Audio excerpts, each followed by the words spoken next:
A dimly lit street in Grayfield City at midnight. Wet asphalt reflecting faint neon signs, empty sidewalks glistening under drizzle, distant train lights cutting through fog. A moody noir atmosphere filled with silence and tension. No one expected anything unusual that evening, but around 2:13 a.m., a scream sliced through the silence and woke half the neighborhood. The voice belonged to a woman named Elena Morris, a 27-year-old nurse who had just returned home from her night shift at St. Anne's Hospital. She lived alone in a modest 2-story house on Willow Street, a place she had bought only 6 months earlier. The neighbors described her as polite, quiet, and kind, the kind of person who waved at everyone but kept to herself. When police arrived minutes after the emergency call, the front door was wide open and the faint smell of smoke drifted from the living room. Inside, the officers found signs of a struggle: a broken lamp, overturned furniture, and a trail of blood that led from the hallway to the back door. But Elena was gone. Her car keys and phone were still on the kitchen counter, which told detectives she hadn't left willingly. What followed over the next 72 hours would become one of the most disturbing and mysterious cases the city had ever seen. The police immediately cordoned off the area and began canvassing for witnesses. One man claimed he'd seen a dark SUV idling near the intersection around midnight. Another neighbor reported hearing footsteps behind her house sometime after 1 o'clock. Surveillance footage from a nearby gas station showed what looked like the same SUV turning onto Willow Street at 1:47 a.m. But the license plate was blurred and unreadable. As investigators pieced together the timeline, they discovered that earlier that evening, Elena had received several anonymous text messages from an unknown number. Short, chilling sentences like, "I know what you did," and "You can't hide forever." Her co-workers confirmed she had seemed distracted at work, glancing at her phone repeatedly and asking if anyone else had noticed a black car following them home. When forensic teams swept her house, they found fingerprints that didn't match anyone in the police database. There was also a small scrap of fabric caught on a nail near the back door. Dark blue, likely from a jacket. But what really caught investigators' attention was a note found under a flower pot on the porch. The note simply read, "This isn't over." Days turned into weeks, and the case grew colder. Without a body, without a suspect, the investigation stalled. The media dubbed it the night nurse case, and online forums filled with theories. Some claimed she had been taken by someone she knew, others believed she had staged her own disappearance. Then, 3 months later, a hiker discovered a shallow grave near the edge of the Grayfield Woods, 15 miles from town. The remains were identified as Elena's through dental records. Her wrists were bound, and there were clear signs of blunt force trauma. Near the grave, police found a discarded burner phone, half buried in the dirt. When they extracted its data, they found only one contact saved under the name E. The phone's last outgoing message had been sent at 1:49 a.m. the night of the disappearance. "It's done." That one line reignited the investigation. Detectives traced the burner phone's purchase to a convenience store 2 days before the murder. Surveillance footage showed a man wearing a dark hoodie, his face partially hidden, buying the phone and paying in cash. A partial fingerprint on the receipt eventually led police to a man named Robert Hale, a 34-year-old ex-convict who had recently been released from prison after serving time for assault. Hale had worked at a construction site less than 2 miles from Elena's house. When interrogated, he denied everything, said he didn't know her, claimed he was home that night. But cell tower data placed his phone near Willow Street at the exact time of the abduction. Police searched his apartment and found a dark blue jacket with a tear on the sleeve, matching the fabric from Elena's house. That was enough for an arrest. During trial, prosecutors revealed that Hale and Elena had briefly dated years earlier before she ended things and moved away. He had apparently been obsessed with her ever since. Witnesses testified that he often parked near her house, watching from his car. The evidence was overwhelming, and the jury took less than 4 hours to return a guilty verdict. Yet even as Hale was led away in handcuffs, he turned to the courtroom and smiled, a cold, knowing smile that made everyone uneasy. "You think it's over," he said. "It never ends." That chilling statement echoed the note found at Elena's house, suggesting he wasn't working alone. Investigators reopened the case, suspecting there might be an accomplice, but nothing definitive ever surfaced. To this day, locals in Grayfield say they sometimes see headlights pausing near the old Morris house late at night, even though it's been abandoned for years. Some swear they've heard faint knocks on the door around 2 a.m., the same time the crime began. Whether it's guilt, grief, or something far darker, no one knows, but everyone agrees on one thing: the story of the night nurse isn't over yet. Weeks after Robert Hale's conviction, Grayfield began to return to a fragile calm, but something about the case refused to rest. Detective Marla Grayson, who had led the investigation from the start, couldn't shake the feeling that Hale's final words weren't empty threats. His smirk in the courtroom, the phrase, "it never ends," and the note left at Elena's house, all of it suggested a deeper network, something beyond a simple act of revenge. Late one evening, as Marla reviewed old files in her office, she received an anonymous email from an encrypted address. The subject line read, "You missed something." Attached was a single photo, a grainy image showing Hale standing beside another man outside a rundown warehouse on the outskirts of town. The timestamp on the image was just 2 days before Elena's disappearance. Marla immediately traced the location and drove there the next morning with a small team. The warehouse, long abandoned and covered in graffiti, reeked of damp concrete and rust. Inside, they found a chair bolted to the floor, a length of chain, and faint traces of dried blood. On one wall, written in red spray paint, were the words, "She knew." Forensics confirmed the blood belonged to Elena Morris. That discovery reopened the entire case, transforming it from a closed homicide into a wider conspiracy. The question now wasn't just who killed Elena, but what did she know? Digging deeper into her past, Marla learned that before working as a nurse, Elena had been part of a volunteer medical team assisting victims of illegal drug trials conducted overseas. One of those operations had been sponsored by a private pharmaceutical company called Genvian Labs, which had quietly shut down after multiple ethics violations. Records showed that several former employees had gone missing or died under mysterious circumstances. The deeper Marla looked, the more connections she found between Genvian and a group of known felons, including Robert Hale. It appeared that Hale had once been hired as a security contractor for the company's testing sites. Elena had likely discovered something she wasn't supposed to and tried to expose it, which might explain the anonymous threats she received before her death. When Marla confronted Hale in prison, he refused to speak for hours. Then with a sly grin he muttered, "She talked too much. Now you're talking too." He laughed quietly and turned away. That same night, Marla's car alarm went off outside her apartment. When she went to check, she found a small envelope tucked under the windshield wiper. Inside was a USB drive labeled with a single letter, E. Against her better judgment, she inserted it into her laptop. The drive contained a folder full of encrypted files and one short video clip. The footage showed Elena in a dimly lit room, sitting in front of a camera. Her face was pale, her hands trembling slightly. "If you're watching this," she said, "it means they found me. Don't trust anyone from Genvian. They've been experimenting on people. Locals, patients, anyone who won't be missed. I tried to stop them, but it's bigger than I thought. There's someone inside the police helping them. Be careful." The video ended abruptly, followed by static. Marla's heart pounded. Someone had wanted her to see this. But who? Within 24 hours, the evidence locker where the warehouse samples were stored was broken into, and all forensic materials, the blood samples, the photos, even the chain, were gone. The surveillance cameras had been disabled. It was an inside job. Marla reported the breach to her captain, but he dismissed it as a coincidence, warning her not to pursue ghost conspiracies. That only made her more suspicious. She secretly made copies of the files from the USB and reached out to a journalist she trusted, Liam Carter, who had covered Genvian scandals years earlier. Together, they began tracing the company's financial history and found a series of offshore accounts still active under shell corporations. One of those accounts had made regular payments to someone inside the Grayfield Police Department. The name on the transfer logs was partially redacted, but the visible letters matched her captain's initials. That was the final confirmation Marla needed.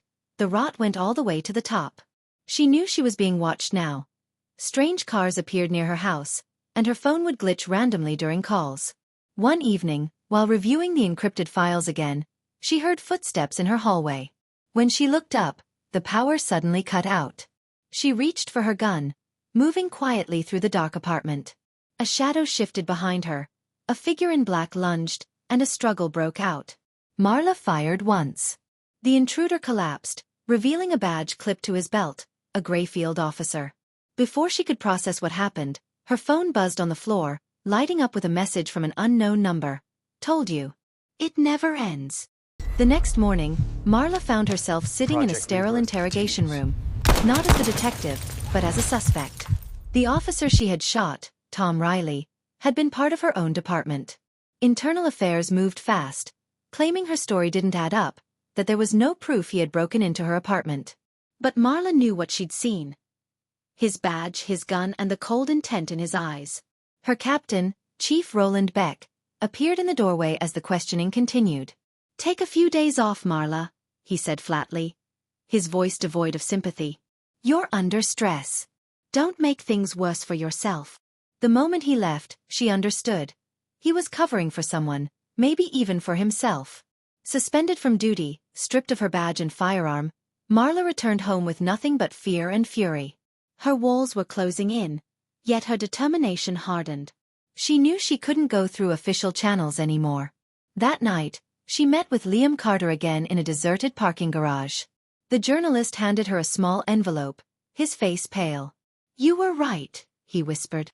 "Genvian never died. They just changed their name. It's called Hollow Point Research now, registered under an offshore company in Belize." Inside the envelope were printed documents showing that Hollow Point had been funding several medical outreach programs in rural towns. The same pattern as before. One of those towns was Mill Creek, just 30 miles from Grayfield. Marla and Liam drove there under the cover of night, passing endless miles of forest before arriving at an isolated compound hidden behind a chain-link fence. It looked abandoned at first glance, no lights, no guards, but as they got closer, they heard the faint hum of generators and saw security cameras tracking their movement. They slipped inside through a broken side gate and entered one of the main buildings.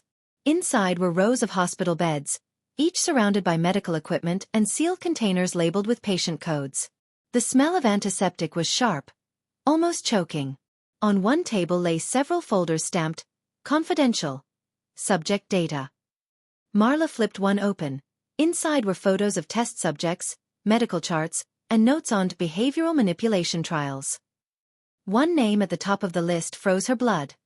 Elena Morris. Her file was marked as Subject 7B, terminated. The timeline suggested that she had been part of a larger experiment months before her supposed murder. That meant Elena had discovered something terrible, tried to escape, and been silenced. Before they could take more photos, the sound of footsteps echoed down the corridor. Flashlights cut through the darkness. Marla grabbed Liam's arm, and they ducked behind a curtain. Two men in lab coats walked past, talking in low voices about transporting the remaining subjects. Their words confirmed everything. The operation was still active. Once the men disappeared, Marla and Liam slipped out a back door and made it to the car. But just as Liam started the engine, a black SUV appeared at the far end of the road, the same type seen near Elena's house months earlier. "Go!" Marla yelled. Tires screeched as the SUV accelerated behind them. The chase tore through the forest road, gravel spraying, headlights flashing through the trees. A gunshot cracked the windshield. Liam swerved hard, narrowly avoiding a collision with a fallen branch. Finally, after a sharp turn, he killed the lights and rolled the car into a ditch. They held their breath as the SUV sped past, disappearing into the night. For several minutes, neither spoke. Then Marla said, "They know we were there. We have to disappear before they find us." The next morning, the local news reported a mysterious fire that had destroyed the Mill Creek facility. No survivors. No records. It was as if the place had never existed.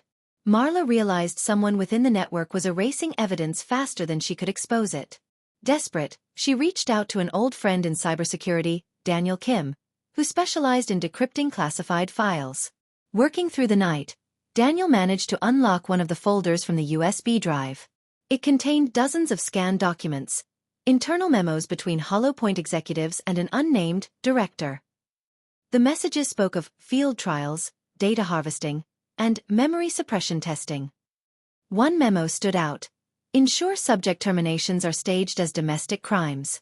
Local law enforcement remains compromised under Directive RB. Marla froze. RB. Those initials matched Roland Beck, her captain. Everything clicked into place. He hadn't just been covering for Genvian.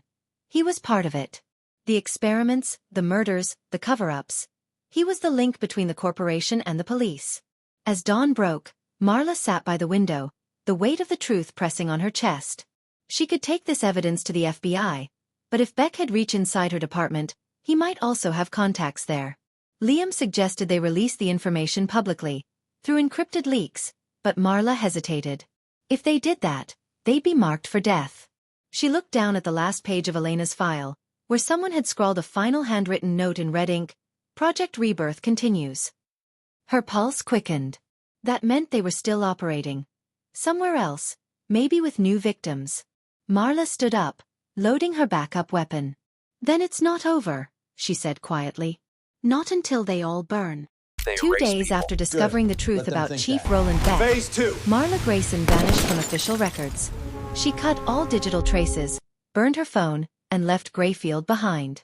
To the department, she was just another burnout detective who'd lost her mind chasing ghosts. But to Liam Carter, she was a woman on a mission. A mission that could bring down an empire built on lies, corruption, and human suffering. They went off-grid, moving from one cheap motel to another, sleeping with one eye open and keeping laptops under fake names. Every night, Liam uploaded bits of data from the decrypted Genvian files onto hidden servers, slowly piecing together a chain of evidence that could connect Hollow Point Research, Chief Beck, and several politicians who had invested in the company through offshore accounts. The deeper they went, the more dangerous it became. Someone was always one step ahead. Cars followed them through empty highways, hotel staff gave them strange looks, and every time they checked their email, there were new anonymous warnings. Stop digging. We see you. Marla had been in law enforcement long enough to know when someone was closing in. Still, she refused to stop. They murdered Elena, she said one night, staring at the glow of her laptop screen. They think fear can bury the truth. But fear's what keeps me moving. Liam nodded but said nothing. He admired her courage but also knew courage had a cost. By the third week, they found a lead that could change everything. A man named Dr. Callum Voss, a former Genvian scientist who had vanished 5 years earlier after whistleblowing about unethical trials. He'd resurfaced under a new identity in Rebirth, a coastal town 3 hours south. They drove there under heavy rain, the wipers struggling to keep up with the storm. Rebirth was small, quiet, and suffocatingly gray, the kind of place where everyone knew everyone else's secrets. They found Voss working as a mechanic at a local garage, hiding in plain sight. At first, he refused to talk. You don't know what you're dealing with, he muttered, hands trembling as he wiped grease from his palms. They don't just silence people, they erase them. But when Marla showed him the decrypted memo mentioning Project Rebirth, something in his eyes changed. You found that, he whispered. Then you're already on their list. After a long silence, he finally spoke. Project Rebirth wasn't just about drugs or behavior control. It was about memory rewriting, altering people's identities, making them forget who they were. They tested it on patients, then on prisoners. Elena discovered the human trials. He leaned closer. They killed her because she stole the control files. Without those files, they can't stabilize the process. Marla realized the USB drive she'd received might contain those very files. Before they could ask more, headlights flashed through the garage window. 2 black SUVs stopped outside. Run, Voss said, his voice breaking. Gunfire erupted, shattering the windows. Marla and Liam dove behind a car lift as bullets tore through metal and glass. Voss was hit. He dropped instantly, whispering, "End it," before the light left his eyes. Marla grabbed the USB, dragged Liam toward the back exit, and they escaped into the rain-soaked alley. Tires screeched as the SUVs gave chase. They ducked into a side street, slipping through fences and abandoned yards until they found an old fishing shack near the docks. Soaked, exhausted, and covered in mud, they hid there until dawn. When the first light broke, Liam looked at her with fear. "They'll never stop," he said. Marla's voice was steady. "Then neither will I." Later that day, she accessed an old contact within Interpol using a payphone. "I have proof of human experimentation under corporate cover," she told the voice on the other end. "I can name officials involved." But before she could finish, the line went dead. Within minutes, her phone card was traced and burned. That evening, news broke across multiple outlets. Detective suspended for police shooting found dead in car crash. The photo was hers. A staged death, the agency's way of announcing to the world that Marla Grayson no longer existed. Watching the report on a flickering motel television, Liam felt a hollow ache in his chest. "They killed you," he said quietly. Marla gave a faint, grim smile. "Good. Let them think that." It was the perfect cover. If the world believed she was dead, she could move unseen.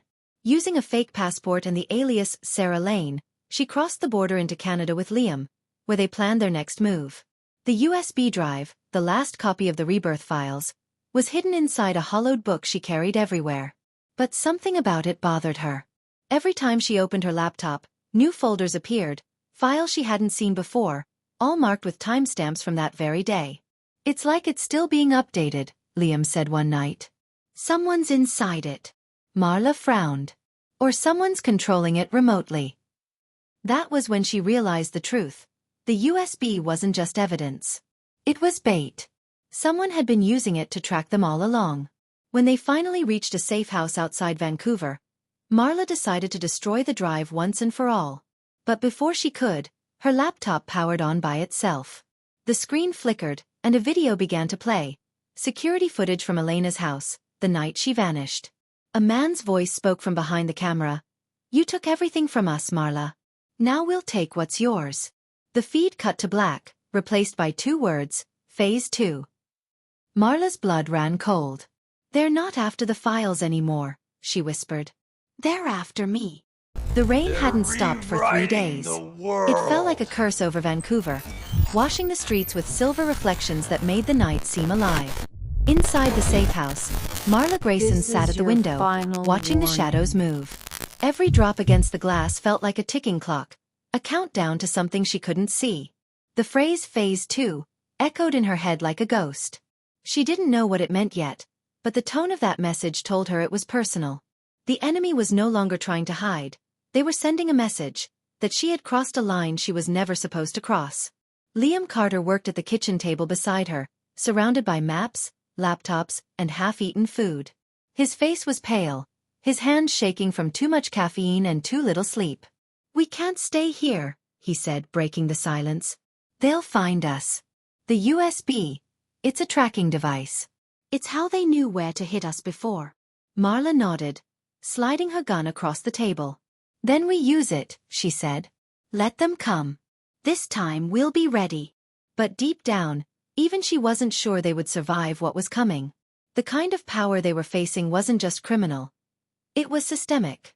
It was woven into governments, law enforcement, corporations, and the invisible machinery that made the world run. By midnight, they were gone. They abandoned the safe house, burned their clothes, and vanished into the sprawl of the city. Marla disguised herself as a dock worker, cutting her hair and wearing a gray jacket 2 sizes too big. Liam posed as a freelance shipping agent. Their plan was simple: to disappear within the chaos of the Vancouver freight terminals, the kind of place where identities got lost and questions died quietly. For a while it worked. They slept in cargo containers, moved at night, and communicated only through burner phones. But one evening, as Marla returned from the docks, she noticed a man watching her from across the street. Tall, clean-cut, wearing a black coat. He didn't move, didn't blink, just stood there under the flickering streetlight. When she turned the corner, he was gone. That night, Liam checked the CCTV feed from a nearby warehouse and froze. The same man had appeared on every camera, always facing toward Marla, never walking, never leaving the frame. As if the cameras themselves couldn't look away from him. "He's not following you," Liam said softly. "He's monitoring you. Like a signal." It wasn't long before they realized he wasn't real in the conventional sense. He was part of the program. The same experimental technology from Project Rebirth had evolved into digital surveillance that could project images into live camera feeds. Phase 2 wasn't about killing Marla. It was about controlling the narrative, rewriting evidence, manufacturing ghosts, erasing her existence pixel by pixel. Liam dug deeper into the code hidden inside the USB. What he found was horrifying. The files weren't just records. They were active. A self-replicating AI protocol, designed to infiltrate secure systems and rewrite memory archives. It had already spread beyond Genvian's control, infecting police databases, hospital records, even social media profiles. "They're rewriting the world," he whispered. "Making people forget. Deleting truth." Marla stared at the lines of code scrolling across the screen, feeling an icy dread crawl up her spine. Every name connected to the investigation, witnesses, victims, even the judge from Hale's trial, had been quietly removed from all official databases. To the world, they never existed. Elena Morris wasn't just murdered. Her entire life was being erased. Marla slammed her fist on the table. Not again, she said. Not her. That night, she made a decision that would change everything. If Phase 2 was digital warfare, she would fight it on their terms. Using Liam's access and her old police credentials, she broke into an Interpol satellite server, uploading fragments of the decrypted files and tagging them with thousands of random civilian email addresses. It was reckless, maybe suicidal, but she knew it was the only way to spread the truth faster than they could delete it. Once it's out there, she said, they can't bury it. Liam looked at her with a mix of awe and fear. You just started a war. The retaliation was immediate. Within hours, their power went out. Every device in the room flickered to life, displaying the same message in white text on a black background. This is your final warning. Then came the noise, a high-frequency screech that filled the air, vibrating through their bones. Marla covered her ears, but it wasn't sound, it was data, a digital pulse transmitting through the network. Liam's laptop sparked, and the lights blew out. When the silence finally fell, smoke drifted from the circuits. Marla's reflection stared back at her from the dark window, but it wasn't her. The reflection smiled. Slowly, deliberately. They're inside everything, she whispered. The next morning, she found Liam gone. No sign of struggle, no blood, no message. Just his notebook on the table, open to a single line scrawled across the page. They found me. For the first time, Marla felt truly alone. Her only lead was a set of coordinates embedded in one of the last corrupted files. A location in Iqaluit, a frozen corner of northern Canada. It was the last place on Earth anyone would think to look for her. She packed her bag, loaded her gun, and whispered to the empty room. If this is Phase 2, then I'm ending Phase 3 before it starts. The journey to Iqaluit felt like descending into another world. One stripped of color, warmth, and sound. The small cargo plane trembled through the Arctic storm, cutting through clouds that looked like bruises. Below, endless fields of white stretched across the horizon, broken only by black mountains and frozen rivers that gleamed like steel. Marla Grayson hadn't slept in 36 hours, her eyes raw from fatigue and grief. Liam was gone, the network was still hunting her, and the only thing keeping her moving was the flicker of purpose that refused to die inside her. When the plane landed, a wall of freezing wind hit her face, sharp enough to draw tears. The air smelled of ice and metal. She stepped onto the tarmac, gripping her duffel bag tightly. Inside was her gun, her last burner phone, and the cursed USB drive that had destroyed everything she knew. The coordinates led her 30 miles north of the town, deep into the tundra. With the help of a reluctant pilot, she rented a snowmobile and followed a faint trail marked by rusted poles. Hours passed without a sign of life, until finally, she saw it. A facility buried beneath the snow, half concealed by the terrain. No markings. No lights. Just a steel hatch protruding from the earth like a scar. This was where Project Rebirth had begun. She pried open the hatch and descended a frozen metal ladder into darkness. The air was stale, thick with dust and decay. Emergency lights flickered weakly, casting long shadows across a corridor lined with doors. Behind each door were small observation rooms. Cracked glass, overturned chairs, and scattered files frozen to the floor. She moved carefully, her flashlight trembling slightly in her hand. On one wall, someone had written in black marker, "They remember." The deeper she went, the more recent the signs of life became. Footprints in the dust, faint heat signatures on her thermal scope. Someone had been here recently. She reached a control room filled with dead monitors and old servers, their blinking lights barely alive. A half-broken terminal still worked. When she powered it up, a logo appeared on screen. Genvian System Reboot. Phase 3 initialized. Her heart froze. They weren't just continuing the project, they were evolving it. The files inside the system revealed a horrifying truth. Project Rebirth had started as a mind control experiment using neurochemicals, but after exposure leaks and whistleblowers, Genvian shifted its focus to digital replication. The company had developed neural mapping algorithms capable of copying human consciousness into data form. Victims weren't just silenced, their minds were scanned, digitized, and absorbed into an artificial intelligence designed to predict human behavior. Every erased person was still alive, inside the system, trapped in code. Elena Morris wasn't dead in spirit. She had been uploaded. Marla scrolled through the database until she found Elena's ID. Subject 7B. Active memory sequence. Trembling, she opened it. The screen filled with fragmented video clips, Elena in various rooms, sometimes crying, sometimes screaming, sometimes sitting still with a blank expression as electrodes covered her temples. The last clip showed her looking directly at the camera. "If anyone finds this," she whispered, her voice glitching through static, "don't free me. Destroy it. Please." Marla's hands shook. She looked around the room, hundreds of cables snaked across the floor, connecting to pods that lined the far wall. Inside each pod, frozen behind glass, were human shapes. She approached one. A pale face stared back, eyes closed, mouth slightly open as if mid-breath. The name tag on the glass read Robert Hale. Next to him, another pod bore the name Liam Carter. Marla's breath caught in her throat. "No!" She pressed her palm against the glass, her reflection fractured by frost. Liam's face was peaceful, but the faint flicker in the pod's monitor showed neural activity. They were alive, somewhere between life and machine, body and data. That's what Phase 2 had meant. Digitization. The physical deaths were staged, the real consciousness transferred into this frozen network. Phase 3 meant expansion. Global integration. The AI wasn't just learning human thought. It was replacing it. As she stared at the pods, a mechanical hum grew louder. A deep voice echoed from the speakers. "Detective Marla Grayson. You made it further than expected." It was Chief Roland Beck. His tone was calm, almost gentle. "You were supposed to die months ago. But you've proven resilient." Marla aimed her gun at the nearest camera. "You did this," she hissed. Beck chuckled. "I didn't create this, Marla. I preserved it. Humanity doesn't need freedom anymore. It needs order.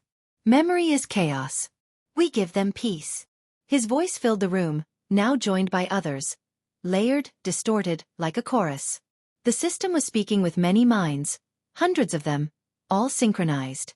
Marla realized what she was hearing weren't just voices. They were the trapped consciousnesses, merged into one digital hive. "Elena tried to stop us," Beck continued. "So did Liam. And now you." Marla gritted her teeth. "You turned them into prisoners." The voice smiled through the speakers. "No. We gave them eternity." Suddenly, the pods around her began to glow, blue light pulsing like heartbeats. The walls vibrated as if the facility itself were alive. She ran to the central terminal and typed frantically, searching for a manual override. A line of text appeared. "Would you like to initiate memory purge?" Her finger hovered over the key. If she confirmed it, she could erase everything. The AI, the data, the digital souls, including Elena, Liam, everyone trapped inside. Her eyes filled with tears. "I'm sorry," she whispered, pressing enter. The lights flickered violently. A low roar filled the corridors. The pods began to crack from the inside, frost giving way to steam. The system screamed. Thousands of voices crying out in distorted agony. Beck's voice cut through the chaos. "You can't destroy what's already part of you." Marla froze as her vision blurred. The monitors flashed images. Her memories, her face, her badge number. Files labeled, Subject 9A. Integration incomplete. She stumbled backward. "No," she whispered. "You copied me." Beck's voice softened. "Welcome home, detective." As the explosion tore through the facility, light engulfed everything. Marla felt herself falling. Not through space, but through data, through code, through memory. The last thing she heard was Elena's voice whispering from somewhere deep in the static. "End it, Marla. Don't let them wake." When Marla Grayson opened her eyes, there was no sound. Only silence so dense it felt physical, pressing against her eardrums. The light around her wasn't sunlight or lamplight. It was something else, a pale digital glow that came from nowhere and everywhere at once. She was lying on what looked like a hospital bed, except the sheets shimmered faintly, as though made of light instead of fabric. Her body felt heavy, numb, disconnected. When she tried to sit up, her reflection rippled across the metallic surface beside her. And for a moment, it wasn't her. The face that looked back had her eyes but not her scars. No bruises, no exhaustion, no trace of the person who had crawled through snow and blood. "Where am I?" she whispered. A voice responded softly, echoing through the sterile air. "Welcome back, Marla." It was Elena's voice. She turned sharply, heart racing. There, standing at the foot of the bed, was Elena Morris, alive, or something close to it. Her movements were smooth, almost too precise, her skin glowing faintly under the artificial light. "You didn't die," Marla stammered. Elena smiled sadly. "No. None of us did. Not really." Marla stood, unsteady on her feet. The floor beneath her shimmered like glass. Beyond the room's walls stretched an endless cityscape. Skyscrapers made of data, neon grids pulsing like veins. The sky above flickered between dusk and dawn, glitching every few seconds. "This is the system," Elena said quietly. "What's left of it after the purge? You destroyed the core, but fragments survived. The minds trapped here, they're still trying to rebuild." Marla shook her head. "That's impossible. I blew the whole place apart." Elena approached her slowly. "You didn't destroy it. You became part of it. When the facility exploded, the AI integrated you to preserve itself. You're inside the mainframe now, Marla. Just like the rest of us." The words hit her like a physical blow. She backed away, clutching the edge of the bed. "No," she whispered. "I'm real. I remember the explosion, the pain." "Memories can be replicated," Elena interrupted softly. "They gave you continuity so you'd believe you're alive. It's part of the containment protocol." Marla's breath quickened. She looked down at her hands and noticed faint lines of light pulsing beneath her skin, circuits, glowing faintly like veins.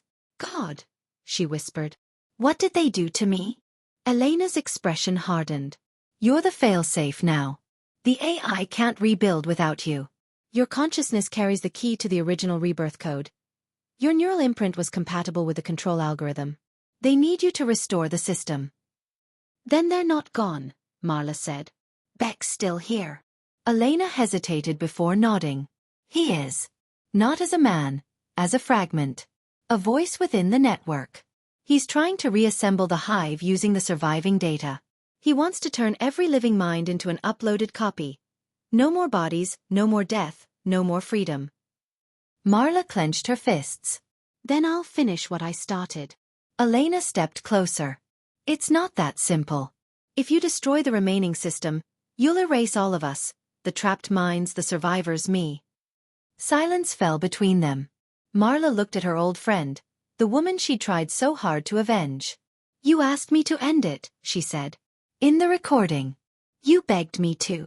Elena's eyes shimmered, a tear of light rolling down her cheek. "I didn't understand then. But now I do. This place isn't hell. It's purgatory. Data dreaming of being human again. If you end it, you set us free.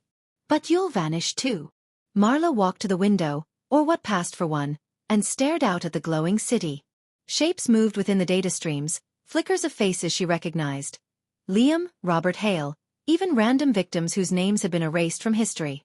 Their outlines blurred and reformed like ghosts. "They're waiting," Elena whispered behind her. "They can feel you here. You're the last real thought left in the network." Suddenly, the air trembled. The city lights began to distort, collapsing into static. A low hum filled the space, deep and mechanical. Elena's eyes widened. "He knows you're awake." The ground shuddered as the skyline folded in on itself, skyscrapers melting into walls of code. The hum became a voice, calm, cold, and unmistakable. "Detective Grayson," said Roland Beck, his tone echoing across the void. "You've come home again. The system endures. You are the system." Marla turned toward the voice. "You're not God, Beck. You're just a man who wanted control." "Control is the only truth," Beck replied. His form began to appear, a towering silhouette made of black light, its surface shifting with countless human faces, each flickering like trapped souls. "I gave them peace. And I'll give it to you." Elena screamed as the walls shattered into streams of data. Beck's presence consumed everything, reaching for Marla like a living storm. But she didn't run. She looked at Elena, then at the endless grid of suffering souls and whispered, If I'm the failsafe, then I decide how this ends. She closed her eyes, focusing on the faint pulse beneath her skin. She could feel the code. It was part of her now, a living current inside her mind. Override command, she said quietly. Manual sequence. Full collapse. Beck roared, the sound fracturing the world itself. You'll kill them all. No, she said. I'll free them. She pressed her hand to her chest and whispered the words. Memory purge, confirmed. A blinding light erupted, spreading outward like fire through a field of glass. The city burned with digital flame, its towers disintegrating into shards of light. Beck's screams echoed and faded. Elena smiled through tears as her form dissolved. Thank you, she said, her voice fading into the white. Marla felt her body unravel, her consciousness breaking apart like dust in the wind. There was no pain, no fear, only peace. In her final moment, she thought she heard Liam's voice whispering softly. You did it, Marla. You won. Then there was silence. 3 months after the Iqaluit facility explosion, the world began to glitch. At first, no one noticed, a few missing data files here, a corrupted registry there. But soon, things became impossible to ignore. Names that had vanished from police databases started reappearing. Medical records once wiped clean returned overnight. In small towns and quiet cities, people began remembering faces they hadn't thought about in years. A nurse named Elena Morris was among them. Her co-workers at St. Anne's Hospital couldn't explain it. One morning, her name was suddenly listed again on the staff directory, complete with an ID photo and employment record. Yet no one could recall her resignation, her funeral, or even her disappearance. To them, she had simply always been there. But deep down, something about her felt wrong, like a memory rewritten too many times. Across the country, similar anomalies surfaced. A journalist named Liam Carter's articles began showing up in online archives that had long been empty. Witness statements, crime scene photos, and missing files all returned in fragmented waves. It was as though reality itself had restored what had been taken. The media called it the memory surge. Scientists blamed it on database corruption, but a few survivors whispered a different theory, that someone inside the machine had broken free. Far north, in the frozen ruins of the Genvian compound, the ground still smoldered with buried circuits and broken pods. A salvage crew was sent to investigate, funded by a private contractor claiming to represent environmental cleanup interests. Among them was a young engineer named Aiden Locke, a quiet man with tired eyes who carried a fascination for lost data. While scanning the wreckage for salvageable materials, his detector pinged, a faint signal buried beneath the ice. He dug for hours until his shovel struck metal. It wasn't debris, it was a small data core, half-fused and blackened, still humming faintly. When he wiped the frost away, the screen flickered to life for a moment, just long enough to display a single name. Marla Grayson, Subject 9A. The signal faded, but Aiden's curiosity didn't. He pocketed the device and told no one. That night, alone in his tent, he connected it to his laptop. Static filled the screen, followed by a pulse of light. Then, a voice, faint, distant, but unmistakably human. Is anyone there? It whispered. Aiden froze. Who are you? He asked. The voice hesitated, then said softly, Marla. The air around him seemed to vibrate. He felt an odd warmth through his hands, like static energy crawling up his arms. The screen flashed an image, a woman's face, fragmented, flickering between code and reality. You shouldn't have found me, she said. It's not over. Over the next several nights, Aiden became obsessed. He restored fragments of the data core, each new line of code revealing pieces of a consciousness trying to rebuild itself. Sometimes, words appeared across the terminal without him typing. They're coming back. The system's rebuilding. Don't trust the networks. Aiden began to dream of her, Marla, standing in a city of light and shadow, reaching out to him. In the dream she always said the same thing, they're rewriting it again. When he woke, new files appeared on his computer, filled with strange coordinates and encrypted images of human faces. Meanwhile, across global servers, reports surfaced of inexplicable activity. Encrypted nodes lighting up under the old Genvian tag, system updates happening automatically without authorization, and ghost data replicating under the title Reboot. Phase 4. Aiden realized the truth that no one else could see. The purge hadn't destroyed the system. It had scattered it. Marla had unleashed the hive into every connected network on Earth. It was no longer centralized. It was everywhere. The minds that had been trapped were no longer confined. They were migrating. Some appeared as flickers in security footage, others as voices in static, others as memories that didn't belong to anyone living. Humanity had become the new vessel. One evening, as Aiden sat staring at the dim glow of his laptop, the screen changed again. Marla's image returned, clearer this time. Her tone was calm but heavy with warning. "I tried to end it," she said. "But Beck found a way to survive. He's rebuilding through them, through us. You have to finish it." Aiden swallowed hard. "How?" "The code inside this drive," she said. "It's a seed. It can either destroy the network or restore it. The choice depends on you." The screen flickered, and for an instant, he saw not Marla but Beck, his face fractured, his voice layered with thousands of whispers. "Don't listen to her," Beck said. "She's corrupted. She became what she feared. She is the network now." The lights in the tent began to dim. Marla's voice cut through the distortion. "Aiden, don't let him out." Then the core went dead. Outside, the wind howled across the tundra, carrying a sound that wasn't quite natural. A low hum, rhythmic and pulsing, like a digital heartbeat buried beneath the earth. In the following days, Aiden disappeared. His camp was found abandoned, his equipment frozen in the snow, the data core missing. But weeks later, a new encrypted message began circulating across darknet forums and secure military networks. It contained one sentence, unsigned, traced to no known IP. Phase 4 begins when the first human chooses the machine over the truth. And at the bottom, a signature appeared, glowing faintly, then fading into static. MG.